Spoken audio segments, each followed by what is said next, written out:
네, 안녕하십니까. 윤단비 부천시 의원입니다. 2주 뒤면은 곧 추석인데요.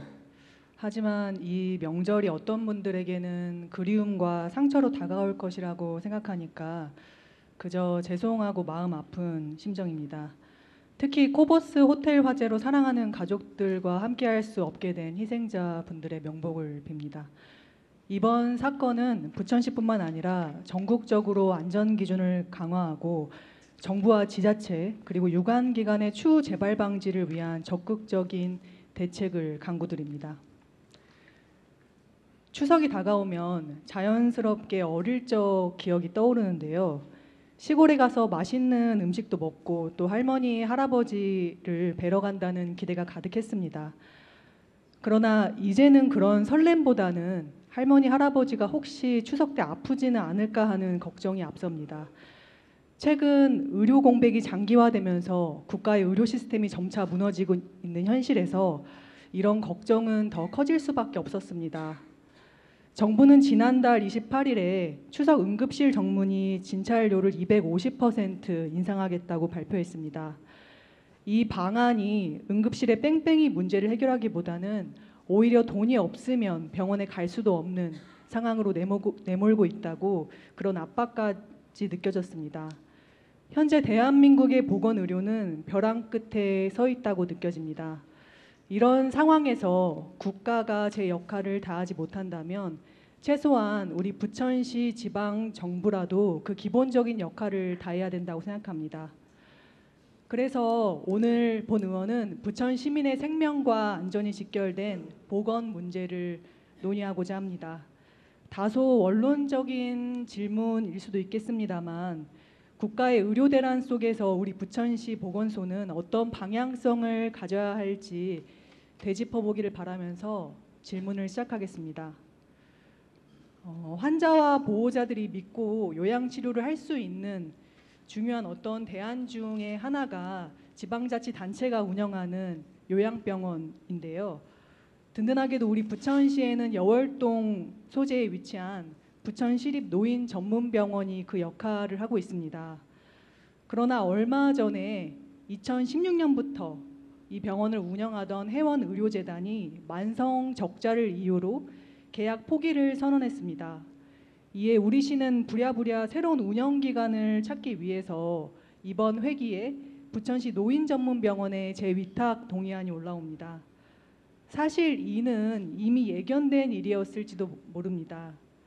2023년 한 해에만, 작년 한 해에만 10억가량의 적자가 발생했습니다. 본 의원은 지난도 연말 행정사무감사에서 보건소단에 질문했습니다. 만성적자의 원인이 뭐냐라고 물었고 병상을 가득 채우지 못해서라는 답변을 들었습니다. 이 답변은 만족스럽지 못했습니다. 왜 재정적으로 지속이 가능하지 못한가에 대한 명확한 분석이 이루어지지 않았기 때문입니다. 요양병원의 수탁 포기 문제가 비단 우리 부천시만의 문제는 아닙니다. 지난해 말 기준으로 전국적인 시군구 지방자치단체에서 설립한 76개 공공요양병원 중 대다수가 이런 만성적자에 시달리고 있습니다. 우리 부천시도 최근 이와 같은 만성적자 이유로 수탁을 포기했습니다. 이 수탁 계약 포기 선언이 이제 공공노인 요양병원의 위험성을 알리는, 부천시도 그 시작을 알리는 지점에 있는 것 같습니다. 시립노인병원의 구조는 조금 기이하다고 생각했습니다. 병상에 환자가 가득 차도 경영이 어려운 구조, 상식적으로 이해가 되거나 납득이 되지 않았습니다. 손익구조 자체가 우리 보건소가 미리 파악하지 못한 큰 결함이 있다라고 보여졌습니다. 이 문제는 한 병원의 실패로 끝나는 것이 아니라 부천시가 시대의 흐름을 읽지 못하고 수동적으로 방관해온 결과가 지금의 상황을 초래했다고 봅니다. 노인 전문병원의 만성적인 적자와 수탁자의 계약 포기는 부천시 차원의 의료 서비스에 심각한 허점이 있다는 것을 명확하게 보여준 어떤 사례라고 생각합니다. 이 문제를 해결하기 위해서 집행부가 놓친 게 뭐가 있을까라고 생각을 해봤는데요. 첫 번째로 적자 구조의 근본적인 원인을 분석하지 않았던 점. 몇 년 전부터 요양병원의 적자 문제를 계속해서 지적해 왔는데, 그런데 집행부는 늘 병상수만 채우면 수익이 날 것이라는 답변으로 일관해 왔습니다.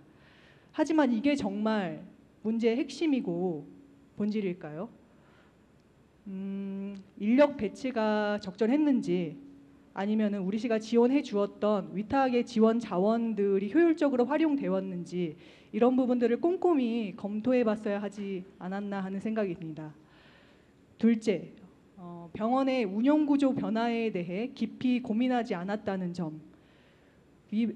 외부 수탁기관에만 의존하는 방식에서 벗어나지 못하고 시가 병원 운영에 더 적극적으로 개입할 수 있는 방안을 고민했어야 합니다. 예를 들어서 공공병원의 특성을 고려한 독립운영위원회를 구성한다든지, 또 병원 내 의료진과 직원들의 의견을 제대로 반영할 수 있는 소통 구조를 강화하는 그런 방안들, 이런 대안들조차 충분히 논의되지 못했습니다. 셋째, 운영 및 재정 구조에 대한 재검토를 충분히 하지 않았다는 점. 지금의 재정 지원 체계가 병원의 실제 운영 상황과 얼마나 맞아 떨어졌는지, 시의 위탁 계약 내용이 현실과 얼마나 괴리가 있었는지, 이런 부분들을 더 면밀히 검토했어야 합니다. 이런 검토들이 부족하다 보니까 병원이 지속 가능하게 운영할 수 있는 기반을 마련하지 못한 건 아닐까요? 마지막으로 효과적인 리스크 관리와 평가 시스템을 구축하지 못했다는 점입니다. 병원의 경영 상황과 운영 성과를 지속적으로 모니터링하고 평가할 수 있는 체계적인 시스템이 우리 부천시 보건소단에는 존재하지 않습니다. 부천시 노인 전문 병원은 2023년에도 공립요양병원 최우수 성과 평가를 받은 기관입니다. 이 재단이 위탁을 받은 이후에 그동안의 경영평가 성과도 상당히 우수하고, 또 병원을 이용했었던 환자나 보호자들의 만족도 또한 높습니다. 이는 의료 서비스의 질이 낮다라고만 볼 수 없고, 또 경영이 방만하다고만 치부할 수 없는 그런 시사점이 있습니다. 적자 구조가 지속되어 왔음을 의미하는데, 부천시 보건소가 최선을 다해서 이 수탁 포기로 이어지는 상황을 막고 지속 가능한 공공병원의 역할을 도왔는지 아쉬운 마음이 듭니다. 코로나 이후로 매 3, 4억씩 누적된 적자 폭을 감안했을 때 과연 이 이후에 수탁에 참여할 관내 병원의 지속성도 우려스럽고, 어느 누가 용감하고 과감하게 부천 시민의 공공의 공익성을 위해서 우리의 안전을 지켜줄지 의문이 듭니다. 부천시는 초고령화 사회에 접어들었습니다. 변화 없이는 단순한 재위탁이 문제 해결의 근본적 방안이 되고 해결책이 될 수 없습니다. 병상 수를 조절하고 또 인력을 배치하는 문제, 전문 재활 진료를 양성하고 요양 돌봄 서비스를 지역 차원에서 연계하는 것이 미래의 요양병원이 나아가야 할 방향입니다. 그리고 시의 합리적인 위탁 비용에 대한 재설계가 필요합니다. 이번 수탁기관의 계약 포기가 위험한 신호탄이 될지, 혹은 우리 시의 공공의료 시스템을 한 단계 더 나아가서 발전시킬 수 있는 계기가 될지, 단순히 지켜보고 평가하는 게 아닌 철저한 사전 분석을 부탁드립니다. 근본적 원인 분석 및 운영 평가, 공공의료의 책임과 지역사회의 연계 시스템 구조, 재위탁 시 적자 개선 운영 구조의 변화 방안을 고려하셔서 재위탁을 진행하시기를 바랍니다. 사람은 자신이 살았던 집, 부천 시민이라면은 저라면 부천에서 생을 마무리하고 싶은 회귀 본능이 있다고 봅니다. 병상 수만 채워서 실적을 근근히 유지하는 것이 아닌 우리 어르신들과 환자들을 가정으로 복귀시키고 미래를 준비하는 재활 중심의 부천 시립 노인 전문병원으로 새롭게 출발하시기를 바랍니다. 이어서 질의할 내용도 보건의료 관련인데요. 할 말이 많은데 질문 시간을 최대한 짧게 하라는 부탁을 사전에 미리 받았어가지고 간략하게 요지만 말씀드리고 마무리하겠습니다. 부천시에는 고혈압 당뇨병 지원 사업이 있습니다. 이 사업은 65세 이상의 어르신들에게 고혈압 당뇨병 질환을 앓고 있으면은 월 1회 치료비 1,000원 그리고 약제비 2,000원을 지원하는 사업입니다. 이 사업이 좀 놀라운 점이 최대 다수가 누릴 수 있는 사업인데요. 1년에 약 건수로만 따지면 70만 건 정도가 치료비와 약제비를 지원받고 있습니다. 적은 비용으로 노인과 또 고혈압 당뇨 만성 질환을 겪고 있는 의료 취약계층에게 최대 다수 많은 사람들에게 돌아가는 혜택이 있는 사업이라고 보여집니다. 그러나 작년 같은 경우에는 우리 시가 예고 없이 9월부터 이 사업을 중단시켰고 미지급된 추정 건수는 9월부터 12월까지 25만 건입니다. 작년 행정사무감사에서도 문제의 심각성을 지적했어서 내년에도 똑같은 상황일 텐데 앞으로 어떻게 대처할 거냐고 물으니 우리 시가 잘 고혈압 당뇨 센터의 운영비를 조정을 하던지 혹은 그 사업을 미리 안내를 하여서 사전에 지원이 중단될 것이라는 것을 어르신들께 알려준다라고 했습니다. 이미 예견된 상황인데 대처하지 못하고 올해도 상황이 똑같습니다.